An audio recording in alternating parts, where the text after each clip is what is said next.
Vamos lá, pessoal, vamos lá.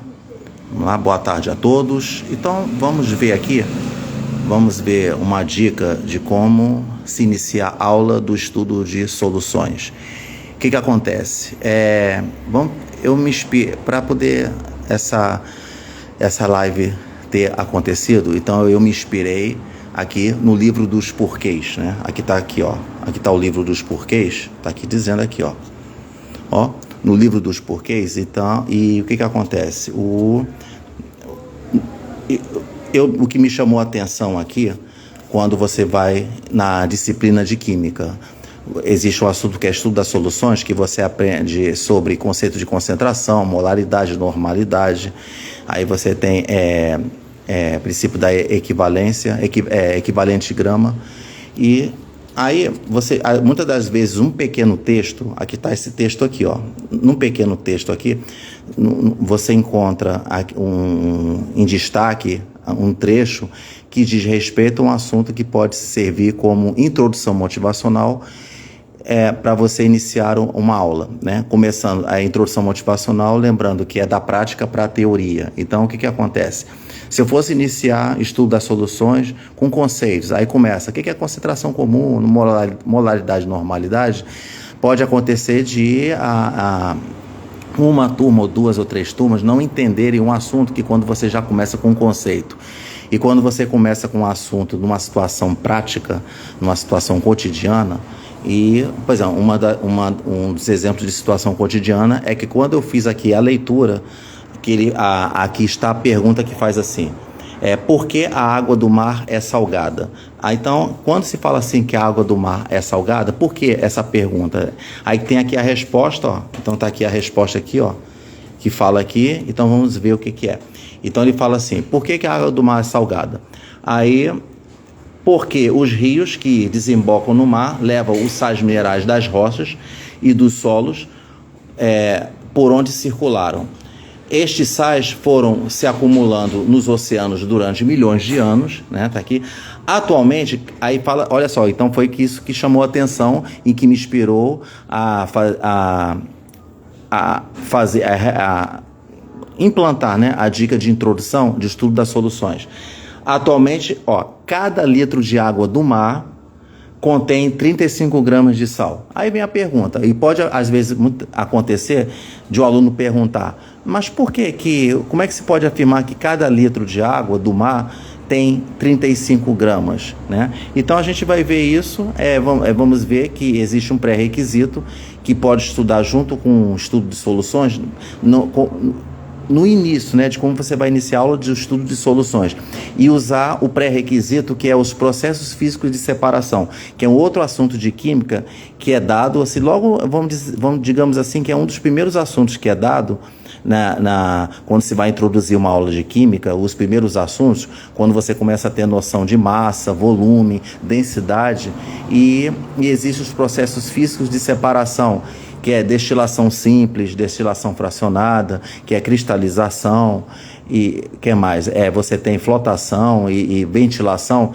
e que todo professor de química, né, sabe do que eu estou falando, e que são para você ter noções básicas de química, né, de noções básicas de conhecimento de química, começando que quando você vai separar um componente de outro componente, quando você tem nas misturas homogêneas e nas misturas heterogêneas, né?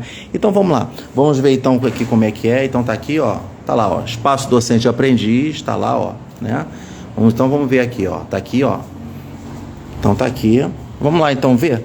Vamos ver como é que é aqui, ó. Então tá aqui, ó, falando, ó, tá lá, espaço docente aprendiz, introdução motivacional, interdisciplinaridade. Então aqui está o blog oficial, que é o espadoca.blogspot.com.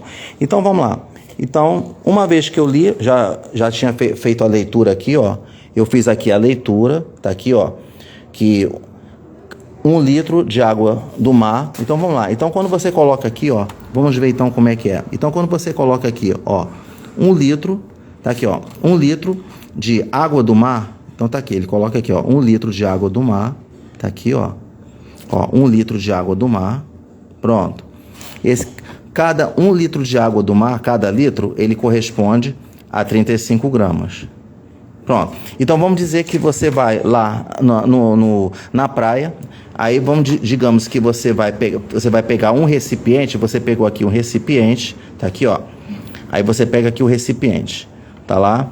Aí você vai coletar lá, vamos dizer, você vai coletar 1 litro da água do mar. Vamos deixar bem claro que quando você vai iniciar o estudo de soluções, o que acontece? Tá lá, água do mar, né? Água do mar. É aí que começa toda aquela diferença que você tem. O que é um soluto, né? O que é um soluto? O que é solução? Pronto. Tá lá. O que é soluto? O que é solução? A outra noção que tem que ser, quando você vai usar o pré-requisito dos processos físicos de separação, o que acontece? Você tem que ter a noção do que é uma mistura homogênea e uma mistura heterogênea. Então, quando é ensinado ali que você tem mistura homogênea, você tem aqui, ó, mistura homogênea. Vamos ver aqui, ó, mistura homogênea, tá lá. Aí você tem mistura heterogênea, pronto. Quando você sabe a diferença entre mistura homogênea e heterogênea, você vai acabar sabendo, né? Quando o professor vai ensinar isso em sala de aula, o aluno vai acabar aprendendo quais são os processos físicos de separação que vai ser usado adequados, dependendo do tipo de mistura que for estudar. No caso, vamos pegar aqui o exemplo da água do mar, né? Quando você vai pegar a água do mar, o que é a água do mar? Digamos que a água do mar, ele tem uma mistura, são de vários tipos de sais, tá? Vários tipos de sais. Mas vamos dizer, quando você vai pegar a água do mar, o que é a água do mar na verdade, né? Ele é água, né? Ele é água. Vamos dizer, se houvesse só água, então não seria mistura, né? Então, vamos dizer que se tivesse só água, aí você teria que considerar que existe a substância pura, né? Só existe água. Mas o que acontece? Mas quando você tem água, uma mistura de água com sais, tá lá, uma mistura de água com sais, que, digamos, água mais sais é que dá a solução. Porque o que é a solução? A solução, ele é a mistura do sólido. O sólido é, no caso, o sal, né? Sólido mais solvente. Então, o que é o solvente? O solvente, né? O solvente é a água é o solvente, água, solvente, mais sais, que é sólido. Então, sólido com mais solvente, você forma uma solução. Então, você tem uma mistura, né? No caso aqui, água com sal, dependendo, né, da quantidade de sal que vai colocar aqui, e se não houver um precipitado de sal, então você vai ter uma mistura homogênea, que é formado de uma só fase.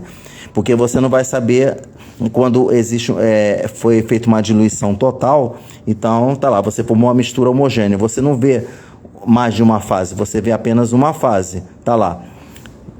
E mistura heterogênea, aí o professor ele pode, né, acrescentar na aula, no estudo de soluções, que mistura heterogênea é aquela mistura clássica que é muito usado na experiência em ciências, né?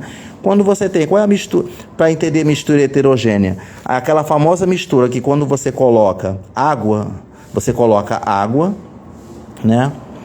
Aí tá lá, água. Aí você vai colocar, por exemplo, óleo.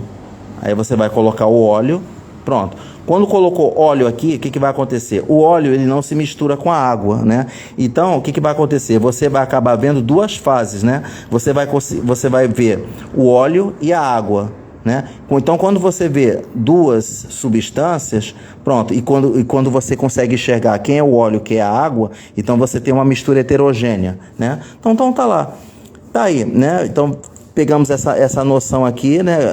Colocamos os pré-requisitos para você entender o estudo de soluções, tá lá. Enfim, pronto, tá aqui, ó.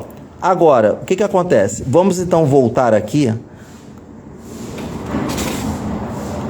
a essa relação aqui, né? Quando você fala que você tem 1 litro de água do mar, 1 litro de solução, como é que se sabe que foi relatado aqui, né? Tá aqui, ó. Foi colocado aqui 35 gramas de sal. Tá lá, 35 gramas de sal. Como é que se sabe que tem 35 gramas de sal? Aí quando você vai lá estudar os processos físicos de separação, então tá ali, ó, você tem aqui os processos físicos de separação.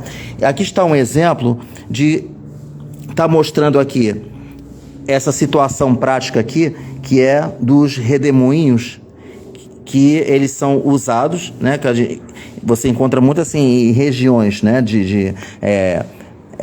no litoral, né, quando você vê essa estrutura aqui, o redemoinho, que ele é usado para poder obter sal da água do mar, né? Aí ele fala aqui, ó, então o nome do processo, né, para você conseguir separar o sal da água, ó, o processo físico de separação é cristalização, tá aqui. Aí ele fala assim, ó, cristalização, misturas homogêneas sólido-líquido.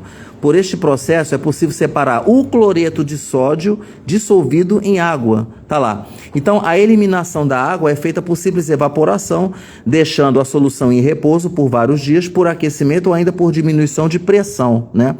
Então, quando a solução apresenta mais de um sólido, um deles pode cristalizar-se primeiro, desde que temperatura, pressão e concentração sejam controladas. Aí dá o nome de processo, aí o processo constitui a cristalização fracionada. É o que eu tinha falado. Vamos dizer aqui que essa solução aqui, você tem água e apenas um tipo de sal, que é o cloreto de sódio. Aí o professor de química tem que debater com a turma, falando, pessoal, cloreto de sódio é aquele sal, que é o sal de cozinha, que você usa ali para você, que faz parte ali no tempero dos alimentos, para poder salgar um pouco o alimento, né, para poder ter um bom paladar e tal, né? Então, o que acontece?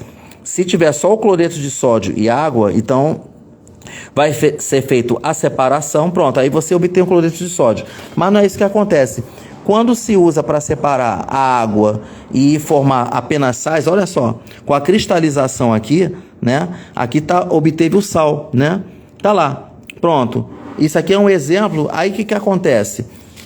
Aí conclusão. Então, quando você vai pegar um litro de água do mar, quando você vai separar, pronto, aí você separou a água do sal, ó, que está mostrando aqui, ó. O sal está aqui. Então, vamos supor que eu separei, ó. Eu consegui obter só o sal, ó. Aqui é o sal. Pronto, obtive o sal. Isso em 1 litro de água do mar. Aqui está o sal.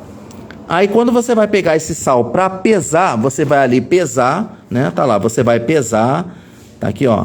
Aqui está o prato, né? Aqui está a balança. Tá lá. Aí, quando você vai aqui está a medida, né? Tá lá. Aquela medida, né? Aquela balança que você encontra em laboratório. Aí quando você vai pegar o sal aqui e vai pesar, você vai colocar o sal aqui, ó.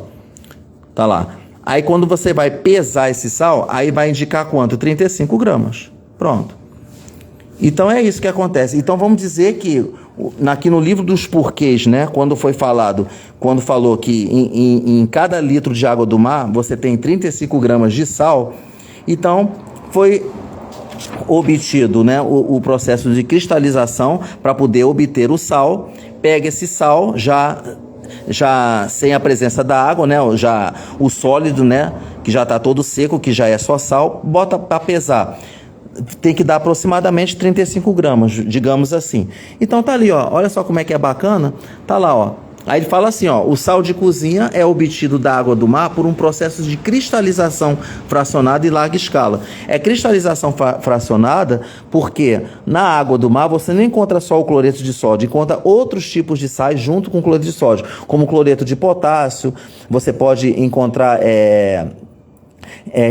que mais? É o CaCO3, é o carbonato de cálcio. Então você pode encontrar outros tipos de sais, tá? Então tá ali, ó, pronto. Então tá aqui, ó, aqui é o exemplo, né, ó, que é usado para fazer a cristalização para você obter o sal de cozinha e que vai estar no mercado. E aí toda vez que você entrar no mercado e encontrar o sal de cozinha, você já sabe que o sal de cozinha foi obtido através da cristalização fracionada e foi usado esse redemoinho aqui, ó. Esse processo aqui, né? Tá lá. E você consegue obter o sal de cozinha, ok? Tá aí, ó. Pronto. Então, tá lá. E na parte do estudo das soluções, pronto. Aí quando você vê assim, 1 litro de água do mar corresponde a 35 gramas, o que acontece? Quando você tem aqui a água do mar, né? 35 gramas, tá ali, ó. Deixa eu botar aqui, ó. pegar esses passos aqui, ó, pronto, ó.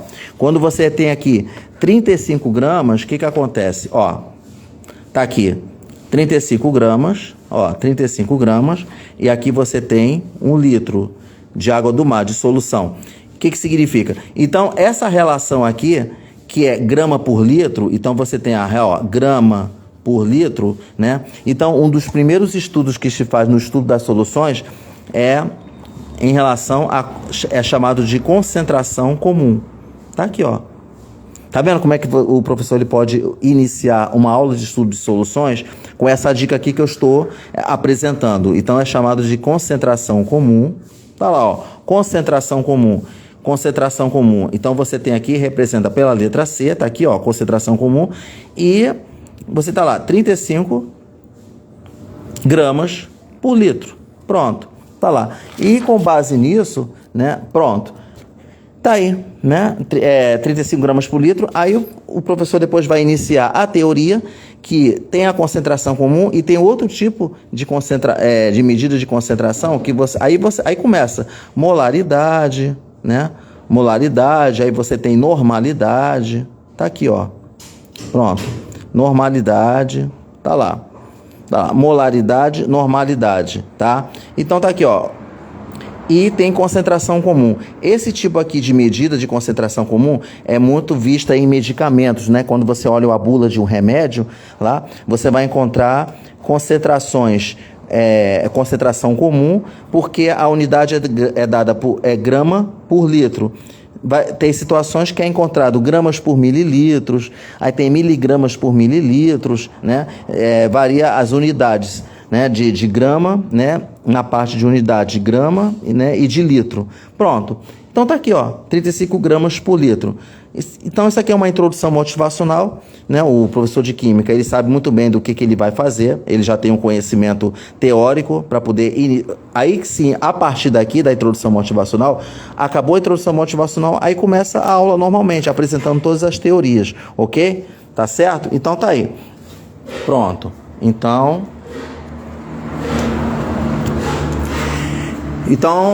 tá aí, pessoal. Então, foi dado aí a dica aí como iniciar a aula de estudo das soluções, e espero que essa dica, né, seja de útil para poder ser utilizada aí na sala de aula para a aprendizagem ser eficaz, ok? Então, valeu, um abraço e até lá.